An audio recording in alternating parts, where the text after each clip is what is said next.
Hello.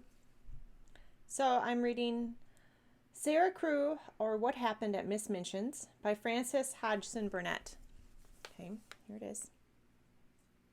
This is actually the early version of Little Princess. You might be familiar with that by Frances Hodgson Burnett. She wrote this in short bits, and it was published in periodicals and newspapers and whatnot. And then finally someone told her she should put it all together into one story, and then that's what this is. This actually came out in 1888, okay? And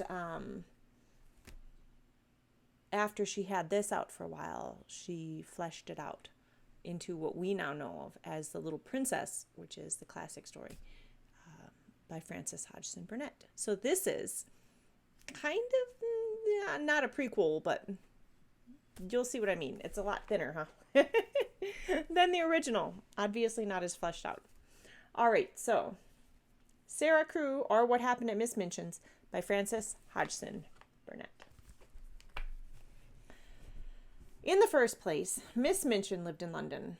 Her home was a large, dull one, in a large, dull square, where all the houses were alike, and all the sparrows were alike, and where all the door knockers made the same heavy sound, and on still days, and nearly all the days were still, seemed to resound through the entire row in which the knock was knocked.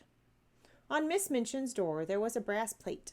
On the brass plate there was inscribed in black letters, Miss Minchin's Select Seminary for Young Ladies.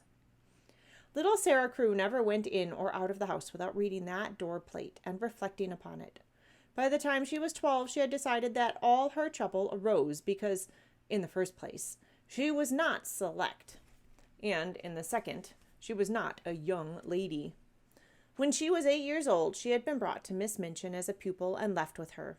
Her papa had brought her all the way from India. Her mamma had died when she was a baby, and her papa had kept her with him as long as he could. And then, finding the hot climate was making her very delicate, he had brought her to England and left her with Miss Minchin to be a part of the Select Seminary for Young Ladies. Sara, who had always been a sharp little child, who remembered things, recollected hearing him say that he had not a relative in the world whom he knew of, and so he was obliged to place her at a boarding school. And he had heard Miss Minchin's establishment spoken of very highly. The same day he took Sara out and brought her a great many beautiful clothes so grand and rich that only a very young and inexperienced man would have bought them for a mite of a child who was to be brought up in a boarding school. But the fact was that he was a rash, innocent young man, and very sad at the thought of parting with his little girl, who was all he had left to remind him of her beautiful mother, whom he had dearly loved. And he wished to have her everything the most fortunate little girl could have.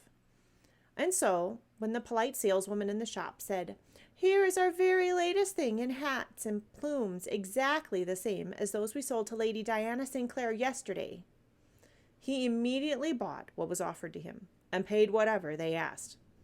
The consequence was that Sara had a most extraordinary wardrobe. Her dresses were silk and velvet and India cashmere. Her hats and bonnets were covered with bows and plumes. Her small undergarments were adorned with real lace, and she returned in the cab to Miss Minchin's with a doll almost as large as herself, dressed quite as grandly as herself too. Then her papa gave Miss Minchin some money and went away, and for several days Sara would neither touch the doll, nor her breakfast, nor her dinner, nor her tea, and would do nothing but crouch in a small corner by the window and cry. She cried so much, indeed, that she made herself ill. She was a queer little child with old-fashioned ways and strong feelings, and she had adored her papa, and could not be made to think that India and an interesting bungalow were not better for her than London and Miss Minchin's Select Seminary. The instant she had entered the house, she had begun promptly to hate Miss Minchin, and to think little of Miss Amelia Minchin, who was smooth and dumpy and lisped, and was evidently afraid of her older sister. Miss Minchin was tall and had large, cold, fishy eyes, and large, cold hands, which seemed fishy too, because they were damp and made chills run down Sara's back when they touched her, as Miss Minchin pushed her hair off her forehead and said, "A most promising and, a most beautiful and promising little girl, Captain Crewe. She will be a favorite pupil. Quite a favorite pupil, I see." For the first year, she was a favorite pupil. At least, she was indulged a great deal more than was good for her. And when the select seminary went walking 2 by 2, she was always decked out in her grandest clothes, and led by the hand at the head of the genteel procession by Miss Minchin herself. And when the parents of any of the pupils came, she was always dressed and called into the parlor with her doll. And she used to hear Miss Minchin say that her father was a distinguished Indian officer, and she would be heiress to a great fortune. That her father had inherited a great deal of money, Sara had heard before, and also that someday it would be hers, and that he would not remain long in the army, but would come to live in London. And every time a letter came, she hoped it would say he was coming, and they were to live together again. But about the middle of the 3rd year, a letter came bringing very different news. Because he was not a businessman himself, her papa had given his affairs into the hands of a friend he trusted. The friend had deceived and robbed him. All the money was gone. No one knew exactly where, and the shock was so great to the poor, rash young officer, that being attacked by jungle fever shortly afterwards, he had no strength to rally, and so died, leaving Sara with no one to take care of her. Miss Minchin's cold and fishy eyes had never looked so cold and fishy as they did when Sara went into the parlor, on being sent for, a few days after the letter was received.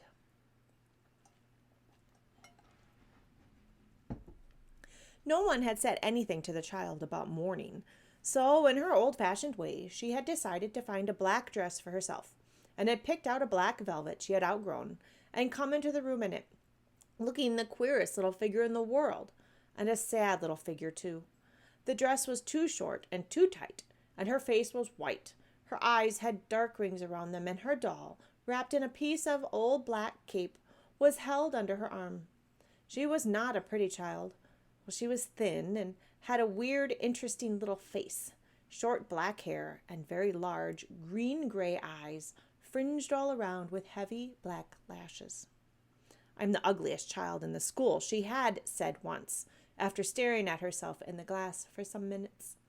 But there had been a clever, good-natured little French teacher who had said to the music master, I pre-apologize because they wrote out the French accent on this one. "That little Crewe, what a child, is so ugly beauty, this so large eyes, this so little spiritual face. Wait till she grow up, you shall see." This morning, however, in the tight, small black frock, she looked thinner and odder than ever, and her eyes were fixed on Miss Minchin with a queer steadiness as she slowly advanced into the parlor, clutching her doll. "Put your doll down," said Miss Minchin. "No," said the child, "I won't put her down. I want her with me. She is all I have. She has stayed with me all the time since my papa died." She had never been an obedient child. She had had her own way since she was born, and there was almost about her an air of silent determination, under which Miss Minchin had always felt secretly uncomfortable. And that lady felt even now that perhaps it would be as well not to insist on her point. So she looked at her as severely as possible. "You will have no time for dolls in the future," she said. "You will have to work and improve yourself and make yourself useful." Sara kept the big, odd eyes fixed on her teacher and said nothing. "Everything will be very different now," Miss Minchin went on. "I sent for you to talk to you and make you understand. Your father is dead. You have no friends. You have no money.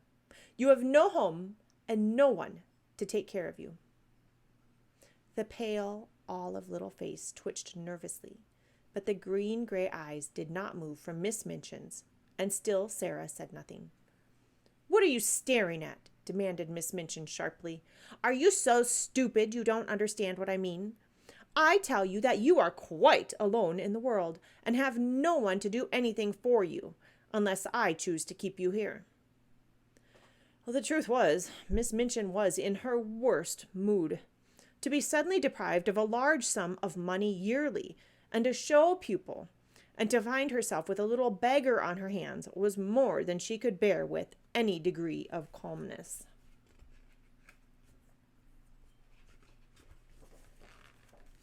"Now listen to me," she went on, "and remember what I say. If you work hard and prepare to make yourself useful in a few years, I shall let you stay here. You are only a child, but you are a sharp child, and you pick up things almost without being taught. You speak French very well, and in a year or so you can begin to help with the younger pupils. By the time you are 15, you ought to be able to do that much at least."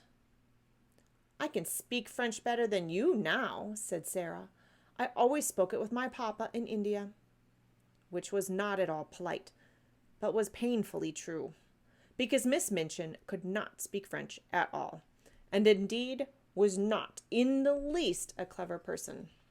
But she was a hard, grasping businesswoman, and after the first shock of disappointment, had seen that at very little expense to herself, she might prepare this clever, determined child to be very useful to her, and save her the necessity of paying large salaries to teachers of languages. "Don't be impudent, or you will be punished," she said. "You will have to improve your manners if you expect to earn your bread. You are not a parlor boarder now. Remember that if you don't please me and I send you away, you have no home but the street. You can go now." Sara turned away. "Stay," commanded Miss Minchin. "Don't you intend to thank me?" Sara turned towards her. The nervous twitch was to be seen again in her face, and she seemed to be trying to control it.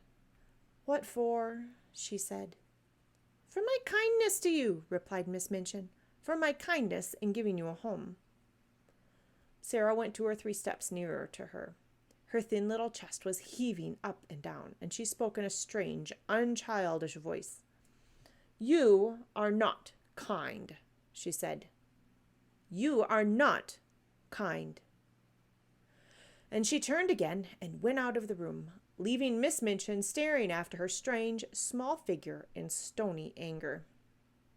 The child walked up the staircase holding tightly to her doll. She meant to go to her bedroom, but at the door she was met by Miss Amelia. "You are not to go in there," she said. "That is not your room now." "Where is my room?" asked Sara. "You are to sleep in the attic next to the cook." So Sara walked on. She mounted 2 flights more and reached the door of the attic room, opened it and went in, shutting it behind her. She stood against it and looked about her. The room was slanting roofed and whitewashed. There was a rusty grate, an iron bedstand, and some odd articles of furniture set up from better rooms below, where they had been used until they were considered to be worn out.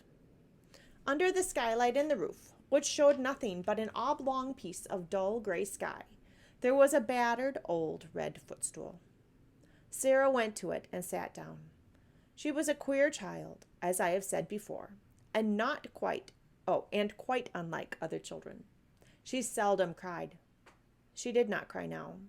She laid her doll, Emily, across her knees and put her face down upon her, her arms around her, and sat there, her little black head resting on the black crepe, not saying one word, not making one sound. And that's it for right now. This has been Sara Crewe, or What Happened at Miss Minchin's by Frances Hodgson Burnett.